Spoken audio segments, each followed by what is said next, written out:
ഞാൻ എപ്പോഴും പറയാറുണ്ട്, തലശ്ശേരിയിലെ മംഗല ബിരിയാണി കഴിക്കണമെങ്കിൽ ഹോട്ടൽസിൽ നിങ്ങൾ പോയാൽ ശരിയാവില്ല. നിങ്ങൾ കല്യാണ വീട്ടിലോ അല്ലെങ്കിൽ വീട്ടുകുടലിനോ വരണം. എന്നാലേ നിങ്ങൾക്ക് ആ തലശ്ശേരിയിലെ ആ കറക്റ്റ് ആ മംഗല ബിരിയാണി കിട്ടൂ. അതും എല്ലാ തലശ്ശേരി മംഗല വീട്ടിലും കിട്ടുമോ എന്ന് ചോദിച്ചാൽ എനിക്കറിയില്ല. തലശ്ശേരി ഭാഗത്തും കൂത്തുപറമ്പ് ഈ ഭാഗത്തുമാണ് ഏറ്റവും കൂടുതൽ കിട്ടുമെന്ന് ഞാൻ എപ്പോഴും പറയാറുണ്ട്. അപ്പോൾ അതുപോലെ ടേസ്റ്റുള്ള അത്രയും 100% അത്രയും ഞാൻ പറയില്ല, എന്നാലും അതിൻ്റെ അടുത്ത് തന്നെ എത്തിയിട്ടുള്ള ഒരു ബിരിയാണി, ഒരു ഹോട്ടൽ ബിരിയാണി ഞാൻ കഴിച്ചു. അതായത് നമ്മൾ മംഗലത്തിന് കഴിക്കുന്ന അതേ ബിരിയാണി, അതിൻ്റെ ഒരു എക്സാക്റ്റ് കോപ്പി തന്നെ എനിക്ക് മിക്കാസ് ബിരിയാണി എന്ന് കിട്ടിയിട്ടുണ്ട്. തളിപ്പറമ്പാണ് സ്ഥലം. നമ്മുടെ തലശ്ശേരി നമ്മൾ കല്യാണ വീട്ടിൽ നിന്ന് കഴിക്കുന്ന ആ സെയിം ബിരിയാണി. അത് ഞാൻ വിചാരിച്ചു എനിക്ക് തോന്നിയതാണെന്ന്.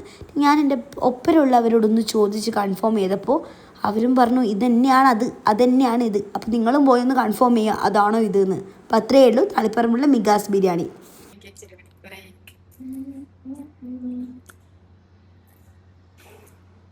ഒരു നമ്മുടെ നാട്ടിലെ കല്യാണത്തിന് കിട്ടുന്ന ബിരിയാണി പോലെ തോന്നുന്നുണ്ട് കുറച്ച്. നിങ്ങൾ നോക്കിയാ എല്ലാരും